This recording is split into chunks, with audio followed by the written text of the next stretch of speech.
اعوذ باللہ من الشیطان الرجیم بسم اللہ الرحمن الرحیم۔ معزز ناظرین السلام علیکم ورحمۃ اللہ وبرکاتہ۔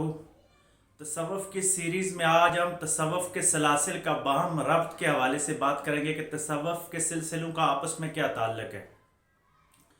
بہت سارے حضرات کا یہ سوال ہوتا ہے کہ فلاں جو بزرگ ہیں وہ اپنے ساتھ نقشبندی، مجدی، قادری، چشتی، سروردی بھی لکھتے ہیں، تو اتنے زیادہ جو سلسلے آگے لکھے جاتے ہیں اس کی کیا وجہ ہوتی ہے؟ یا کیا کوئی نقشبندی کبھی قادری ہو سکتا ہے، یا قادری چشتی ہو سکتا ہے، یا چشتی سروردی ہو سکتا ہے؟ تو ان سلاسل کا آپس میں باہم ربط کیا ہے، میں بہت ہی آسان طریقے کے ساتھ سمجھانا چاہوں گا تاکہ ایک عام فہم آدمی کو سمجھ آ سکے کہ ان سلسلوں کا آپس میں ربط کیا ہے، اور ایک سلسلے کا آدمی جو ہے وہ دوسرے سلسلے کے ساتھ کس طرح تعلق اپنا قائم کر سکتا ہے۔ بہت ہی جدید اور عام فہم مثال دینے لگا ہوں کہ جس طرح ایک آدمی اگر قائد اعظم یونیورسٹی سے پی ایچ ڈی کی ڈگری لیتا ہے تو وہ قائد اعظم یونیورسٹی کا طالب علم ہی کہلائے گا، کیونکہ اس کی ساری تعلیم وہاں مکمل ہوئی، اس نے ڈگری وہاں سے مکمل کی ہے۔ لیکن اگر وہ اتنی زیادہ تعلیم کے شعبے میں یا کسی اور شعبے میں خدمات سر انجام دیتا ہے تو وہ اسلامک یونیورسٹی میں چلا جاتا ہے یا علامہ اقبال یونیورسٹی میں چلا جاتا ہے، تو وہ یونیورسٹی اعزازی طور پہ اس کو پی ایچ ڈی کی ڈگری دے دیتی ہے۔ جس طرح بہت ساری یونیورسٹیاں کسی خدمات کی بنا پر کسی اسپیشلٹی کی وجہ سے لوگوں کو پی ایچ ڈی کی ڈگری اعزازی طور پہ دے دیتی ہیں، تو اس اعزازی ڈگری کی وجہ سے اس بندے کا تعلق اس یونیورسٹی کے ساتھ بھی بن جاتا ہے۔ اسی طرح آدمی جب بیعت ہوتا ہے کسی ایک سلسلے میں، وہ نقشبندی سلسلے میں بیعت ہوا، نقشبندیوں کی تربیت حاصل کی اور نقشبندیوں نے اس کو خلافت اجازت دے دی، لیکن اس نے دین کے شعبے میں، رفاع عامہ کے شعبہ میں اتنا زیادہ کام کیا کہ وہ کسی قادری بزرگ کے پاس گیا تو قادری بزرگ نے اس کو اعزازی طور پہ قادری سلسلے میں خلافت اجازت دے دی، تو وہ بندہ قادری سلسلے میں بھی داخل ہو جائے گا اور وہاں سے بھی فیض حاصل ہونا شروع ہو جائے گا۔ آپ اس چیز کو یوں بھی مثال لے سکتے ہیں کہ طریقت کی دنیا میں اوائل کی کتابوں میں دیکھا جائے تو بہت سارے جو صوفیاء گزرے ہیں ان کی بیعت ایک جگہ سے ہوتی تھی، خرقہ کسی دوسرے پیر سے لے لیا کرتے تھے اور صحبت کسی اور محفل میں ہوا کرتی تھی، یعنی بیک وقت آپ 3-4 مشائخ کے ساتھ بھی آپ کا تعلق ہو سکتا ہے، لیکن اس کی وجہ یہ ہے کہ آپ کا جو بنیادی تربیت کا جو تعلق ہے وہ کسی ایک سلسلے کے ساتھ قائم رہنا چاہیے۔ کیونکہ اگر کوئی آدمی ایک سکول میں پڑھتا ہے تو اس کے 10 پیریڈ ہیں، تو وہ پہلا پیریڈ اگر ایک سکول میں لگاتا ہے، دوسرا دوسرے میں لگاتا ہے، تیسرا تیسرے میں جا کے لگاتا ہے،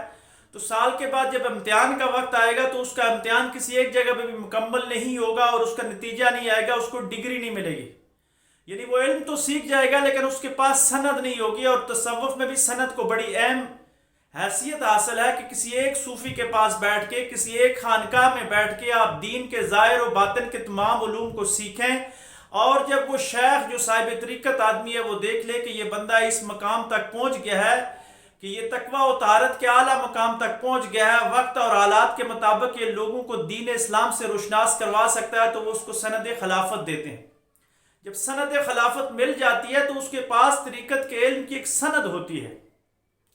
لیکن اگر آدمی کسی ایک جگہ کے ساتھ مسلسل رابطہ نہیں رکھتا تو اس کی ایک جگہ کی سند نہیں ہوتی، بلکہ وہ در بدر پھرتا ہے۔ ہو سکتا ہے کچھ نہ کچھ باطنی علم حاصل کر لے، لیکن سند نہ ہونے کی وجہ سے اس کی علم کی وہ حیثیت نہیں رہے گی جو صاحب سند آدمی کی حیثیت ہوتی ہے۔ جس طرح محدثین کے طبقات ہیں کہ انہوں نے فلاں نے فلاں سے حدیث لی، فلاں نے فلاں سے لی، باقاعدہ ایک طبقات کا سلسلہ ہے۔ آپ نے دیکھا ہوگا کہ بہت ساری ایسی حدیث ہیں جو بخاری میں بھی نقل ہے، مسلم میں بھی نقل ہے، ترمذی، ابن ماجہ حدیث کی باقی کتابوں میں بھی بہت ساری حدیث نقل ہوتی ہیں۔ بعض جگہ ایک جگہ پہ اس حدیث کے الفاظ کچھ اور ہوتے ہیں، دوسری جگہ تھوڑی سی سملرٹی ہوتی ہے یا تھوڑا سا اختلاف کے ساتھ کوئی لفظ بیان کیا ہوتا ہے، تو اس کی وجہ یہ ہوتی ہے کہ ترک اپنے اپنے ہوتے ہیں، طبقات راویوں کے اپنے اپنے ہوتے ہیں۔ ایک راوی نے ایک طریقے سے سنا تو اس نے بیان کر دیا، دوسرے نے دوسرے انداز کے ساتھ سنا، معنی اور مفاہیم میں فرق نہیں پایا جاتا لیکن الفاظ کی کمی پیشی ہو سکتی ہے۔ اسی طریقے کے ساتھ طریقت کے اندر جتنے بھی علوم ہیں ان کا مین مقصد یہی ہے کہ باطن کی اصلاح ہو جائے، باطن کی بیماریوں کی اصلاح ہو جائے، اور آدمی کو اس انداز کے ساتھ تیار کیا جائے کہ وہ معاشرے میں گراں قدر خدمات سر انجام دے سکے۔ لیکن تربیت میں تھوڑا بہت فرق ہو سکتا ہے کہ نقشبندیوں کی تربیت کا کوئی اور انداز ہو، قادریوں کی تربیت کا کوئی اور انداز ہو، چشتی اور سروردیوں کی تربیت کا کوئی اور انداز ہو، لیکن مدعا اور مقصد یا ان کا جو ٹارگٹ ہے وہ ایک ہی ہوتا ہے کہ اللہ اور اس کے رسول صلی اللہ علیہ وآلہ وسلم کی دین کی سربلندی کا کام ہو جائے، اللہ اور اس کے رسول صلی اللہ علیہ وآلہ وسلم کی رضا حاصل ہو جائے۔ میرے جو شیخ طریقت حضرت علامہ پیر محمد طیب زمان نقشبندی صاحب، آپ تصوف کی گہرائیوں کی جب تعریف کرتے ہیں تو مختصر انداز میں بتاتے ہیں کہ صوفی کا یہ کام ہوتا ہے کہ اللہ کا نام اللہ کی رضا کے لیے اللہ کی مخلوق تک پہنچا دے۔ یعنی ہم چاروں سلاسل کی بات کریں تو چاروں سلاسل کا مدعا اور مقصد صرف اور صرف یہی ہے کہ اللہ کا نام اللہ کی مخلوق تک اللہ کی رضا کے لیے پہنچا دیا جائے۔ تو اس لیے اگر آدمی ایک جگہ سے صاحب خلافت ہے یا صاحب اجازت ہے، کسی دوسری جگہ چلا جاتا ہے تو کوئی ممانت کی بات نہیں ہے، وہاں سے اس کو اعزازی سند مل جاتی ہے تو وہ بھی برکت کی ایک حیثیت رکھتی ہے۔ صوفیاء کے ہاں اگر کوئی نقشبندی کو قادریہ سلسلے میں اجازت ملتی ہے یا کسی دوسرے سلسلے میں کسی بزرگ کو اجازت ملتی ہے تو اس سے مراد یہ ہوتی ہے کہ اس کو ان بزرگوں کا فیض بھی ملنا شروع ہو جاتا ہے۔ فیض سے مراد یہ ہوتی ہے کہ باطنی وہ رہنمائی یا وہ دعاؤں کا جو اثر ہوتا ہے وہ اس کو ملنا شروع ہو جاتا ہے، اور اس کی وجہ سے میں نے اپنی زندگی میں ایسے مشائخ سے بھی ملا ہوں جن کو 12 سے زائد خلافتوں میں اجازت حاصل تھی سلاسل میں، اور ان کے چہرے پہ ایک عجیب رونق ہوا کرتی تھی، یعنی مختلف اجازات کا ایک مختلف نور ہوتا تھا۔ ہم نے بچپن سے ہی ولی کامل خواجہ خواجگان خواجہ ابو الخیر پیر محمد عبداللہ جان صاحب کی صحبت میں بیٹھنے کا اللہ تبارک و تعالیٰ نے موقع عطا فرمایا، تو آپ کو 12 مختلف سلاسل میں اجازت حاصل تھی، کیونکہ آپ بیسیکلی نقشبندی مجدد سلسلہ چلا رہے تھے لیکن آپ کو اجازتیں 12 سلاسل میں تھی۔ تو محفل کے اندر مختلف رنگ طاری ہو جاتے تو آپ کے منظور نظر خلیفہ شیخ طریقت حضرت علامہ پیر محمد طیب زمان نقشبندی صاحب نے ایک دفعہ آپ سے پوچھا کہ حضرت محفل میں مختلف رنگ بعض اوقات آ جاتے ہیں، تو آپ نے فرمایا کہ یہ جو 12 اجازات ہیں، جب ذکر کی محفل چلتی ہے تو بعض اوقات نقشبندی رنگ ہوتا ہے، بعض اوقات قادری ہوتا ہے، بعض اوقات چشتی ہوتا ہے، بعض اوقات سروردی ہوتا ہے، مختلف انداز کی خلافتوں کی جو اجازت حاصل ہے تو ان کا رنگ آ جاتا ہے محفل میں۔ یعنی باطنی طور پہ اگر کوئی شیخ کوئی اللہ والا آپ سے خوش ہو جائے اور آپ کو نواز دے تو یہ باطن کی حلاوت ہوتی ہے۔ میں بارہا کہہ چکا ہوں کہ تصوف ایسی چیز ہے کہ یہ باتوں سے سمجھایا نہیں جاتا، یہ دماغ میں اتارا نہیں جاتا، بلکہ یہ قلب میں محسوس کرنے والی چیز ہے۔ اس کی حلاوت ہوتی ہے، اس کی باطنی چاشنی ہوتی ہے، یہ وہی نصیب کر سکتا ہے، وہی حاصل کر سکتا ہے یہ باطنی حلاوت جو تصوف کے کسی باقاعدہ اسکول آف تھاٹ کے ساتھ منسلک ہو جائے اور ان سے تربیت حاصل کر لے، اور پھر جب اس کو اللہ کے ذکر کی چاشنی نصیب ہو جائے، حلاوت نصیب ہو جائے، تو اس کو معلوم ہو جاتا ہے کہ سلسلے کی اجازت کا کیا لطف ہوتا ہے، کیا فیض ہوتا ہے، یا سلسلہ کیا چیز ہوتی ہے، اور نسبت رسولی صلی اللہ علیہ وآلہ وسلم کا کیا اثر ہوتا ہے۔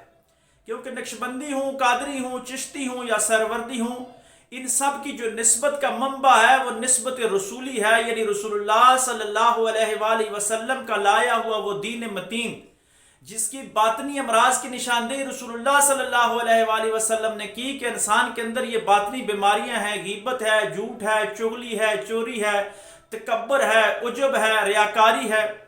تو ان بیماریوں کا ظاہری علاج علماء ظاہری کرتے ہیں، اور باطنی علاج یعنی غیبت کے کس طرح بچا جا سکتا ہے، عجب کیا چیز ہے، تکبر کیا چیز ہے، ریا کی چھوٹی چھوٹی جو نشانیاں یہ صوفیاء بتاتے ہیں، یہ ذکر کی محفلیں سجاتے ہیں اور اپنے واعظ و نصیحت میں لوگوں کو ان بیماریوں سے پاک صاف کر دیتے ہیں، اور وہ ایسا پاک صاف ہو جاتا ہے کہ پھر جب وہ ان بیماریوں سے نکلتا ہے تو قرآن اس کے بارے میں فرماتا ہے کہ الا ان اولیاء اللہ لا خوف علیہم ولا هم یحزنون، کہ وہ ولایت کے اس درجے پہ پہنچ جاتا ہے کہ جہاں نہ خوف ہوتا ہے اور نہ غم ہوتا ہے۔